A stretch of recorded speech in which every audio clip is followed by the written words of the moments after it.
नहीं नहीं, ये गंगा यमुना का जो स्नान है ये वो वाला स्नान नहीं है, शरीर के मैल को धोने वाला स्नान। पहले ही शरीर का मैल छुड़ा के, माने घर में एक बार स्नान करके शुद्ध वस्त्र धारण करके तब जाना चाहिए।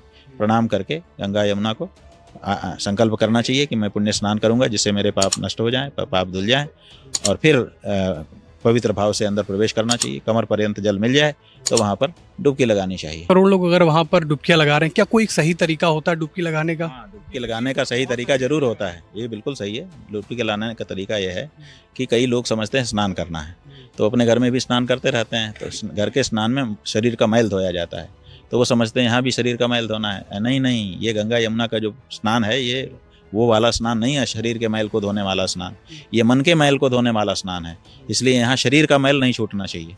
पहले ही शरीर का मैल छुड़ा के, माने घर में एक बार स्नान करके शुद्ध वस्त्र धारण करके तब जाना चाहिए।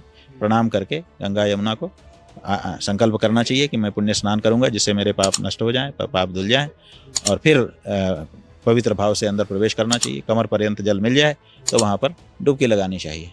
डुबकी लगाना ऐसे जैसे मूसल को कैसे ऐसे डुबाएं और ऐसे निकाल दें, क्योंकि उसके हाथ नहीं होते कि वो रगड़ने लगे, ऐसे ही मूसल बन के जाना चाहिए, डुबकी लगा के यूँ निकल आना चाहिए।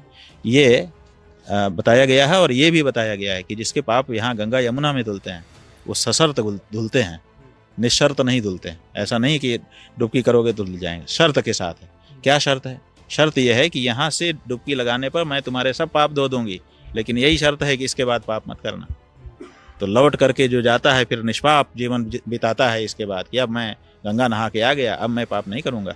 अभी तक जो बचपने में ना समझे में इसमें उसमें कर लिया, अब वो पाप मैंने गंगा में जाके धो लिए, अब मैं समझदार हो चुका हूँ, अब मैं पाप नहीं करूँगा। ऐसा जो संकल्प लेता है उसके पाप सदा सदा के लिए नष्ट हो जाते हैं। और जो यहाँ से जाने के बाद भी वही जो कर रहा था वैसे ही करता है तो उसका कोई फायदा नहीं, वो हाथी स्नान हो जाता है। एक सवाल ये पूछना चाहूँगा, जैसे महाकुंभ की शुरुआत हुई, इस बार मेले का काफ़ी विस्तार किया गया। वक्फ बोर्ड की तरफ से एक मौलाना दावा करते हैं, बरेली के रहने वाले हैं, उन्होंने कहा कि कुछ हिस्सा जो है वो वक्फ का है जहाँ पर मेला लगा। इस पर क्या कहना चाहिए? तो हमने तो कहा था कि दावा अपना बताएं, हम विचार करेंगे, लेकिन कोई आया नहीं, कोई प्रमाण तो दिया नहीं। बिना प्रमाण के कोई बात कब तक ठहरेगी? बात खत्म हो गई। कोई मियाद होती है ना कि भाई आपने कोई दावा किया तो उसके पक्ष में अपने बात के समर्थन में कुछ कागज पत्तर रखिए, तो कोई तो रखा नहीं उन्होंने, इतने दिन बीत गए तो अब बात खत्म हो गई। अब एक सवाल और मेरा ये रहेगा, आज सेकंड लास्ट क्वेश्चन है मेरा। इस बार कुंभ को लेकर काफ़ी राजनीति हुई, चाहे पक्ष हो चाहे विपक्ष। कोई अपने दावे का आंकड़े अलग तरीके के बताता है, कोई किसी तैयारियों पर क्वेश्चन मार्क लगाता है। अखिलेश यादव ने लगातार कुंभ पर सवाल, मतलब अब तैयारियों को लेकर तो आपने बोला कि मैं यहाँ तैयारियों के लिए नहीं आया हूँ, पर अखिलेश यादव कुंभ शुरू होने के बाद में हरिद्वार जाते हैं, गंगा स्नान करते हैं। क्या इतना बड़ा पर्व है कुंभ, क्या अखिलेश यादव को यहाँ आके डुबकी लगानी चाहिए थी? बात यह है कि आप ये सोचते हो कि मेरे ही अखाड़े में आके लड़े, ये आप अपने अखाड़े में आप पहलवान हो, यहाँ आए और आने पर भगदड़ करवा दो जहाँ से वो निकल रहा हो, और बाद में उसको बदनाम करो कि इनके कारण भगदड़ हो गई। हमको तो लगता है कि बड़ी बुद्धिमानी से उसने काम किया कि इसी समय गंगा में जाके नहा लिया और किसी अपयश से भी बचा लिया अपने आप को।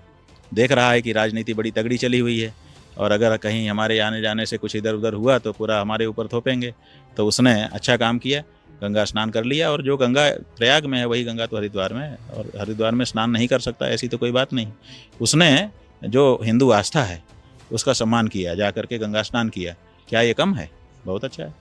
एक सवाल अंतिम ये कि इस साल ये लगातार ये देखा गया कि हिंदू 30 त्योहारों पर पत्थरबाजी या फिर कहीं ना कहीं कुछ ऐसी अटकलें डालने की प्रयास करी गई जिससे हिंदू त्योहारों में खलल आए।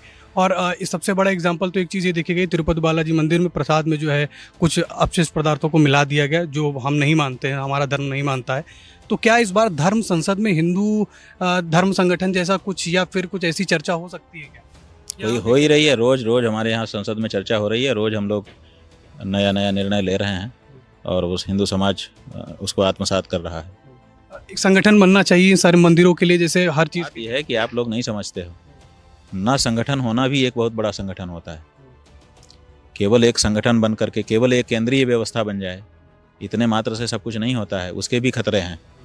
तो कभी कभी छिटपुट कि हम संगठित नहीं है ऐसा दिखा करके भी हम अंदर से संगठित रहते हैं, वो भी एक रणनीति होती है। तो हमारे यहाँ हम संगठित ही हैं, कोई हमारी बिगाड़ नहीं है। जहाँ तक सरकारी हस्तक्षेप की बात है, उसके कारण कुछ गड़बड़ियाँ हो रही हैं। जो प्रसाद में चर्बी आदि मिला दी गई वो सरकारी हस्तक्षेप के कारण मिला दी गई, क्योंकि वहाँ जो ट्रस्ट है उस ट्रस्ट में राजनीतिक दखल है। राजनीतिक व्यक्ति जब अपनी सरकार बनती है तो अपने लोगों को वहाँ बैठा देते हैं और कमाई करने का प्रयास करते हैं। तो वो इतना बड़ा मंदिर है, पैसे की कोई कमी नहीं है वहाँ पर, हिंदुओं का ही पैसा है, तो वहाँ के भगवान के भोग के लिए अपनी गौशाला वो बना सकते हैं, लेकिन वो नहीं बनाते हैं, वो खरीदते हैं ताकि उसमें से कमीशन मिले। तो ऐसी परिस्थिति में ये वहाँ की ट्रस्ट के लोगों की अपनी जो कार्यशैली है उसका ये दुष्परिणाम है। तो इसीलिए हम लोगों ने ये मांग की है कि जो धर्मनिरपेक्ष सरकार है वो हमारे धर्म परिसरों से हटे, धर्माचार्यों को प्रबंधन सौंपे, ताकि हम धर्मशास्त्रों के अनुसार, धार्मिक रीति नीति से, परंपराओं के अनुसार अपने धर्मस्थल का प्रबंधन कर सकें। एक अंतिम सवाल, उसका संदेश चाहूँगा युवाओं के लिए खास तौर पर। आजकल का युवा एक अलग दिशा में भटक रहा है। मैं आपके यहाँ संसद में अंदर बैठा हुआ था, सुन रहा था। क्या संदेश देना चाहेंगे युवाओं को कि अपने धर्म से वो कैसे जुड़े और जो भटक रहे हैं उसके लिए कैसे एक मार्ग प्रशस्त करें? अरे भाई, धर्म से जुड़ने की बात तो हम बाद में करेंगे, जब हमारे पास आएगा हम देखेंगे किसकी इच्छा है। हम तो युवा से अगर आप पूछ रहे हो तो यही कहना चाहते हैं कि ये जवानी बड़ी कीमती है, एक बार चली गई तो दोबारा लौटती नहीं है। जवानी को तुम नशे में खो रहे हो, जवानी को तुम गलत आदतों में खो रहे हो, ये मत करो। तुम्हारी जवानी का सदुपयोग करो, उसका एक अर्थ नया दो। तो भगवान ने बड़ी कृपा करके ये नौजवानी तुमको दी है। इसलिए युवाओं से यही हमारा कहना है कि अपनी युवावस्था का महात्म्य समझें और उसको संरक्षित रखें और उसका सदुपयोग करें, ताकि उनको औलाद मिले।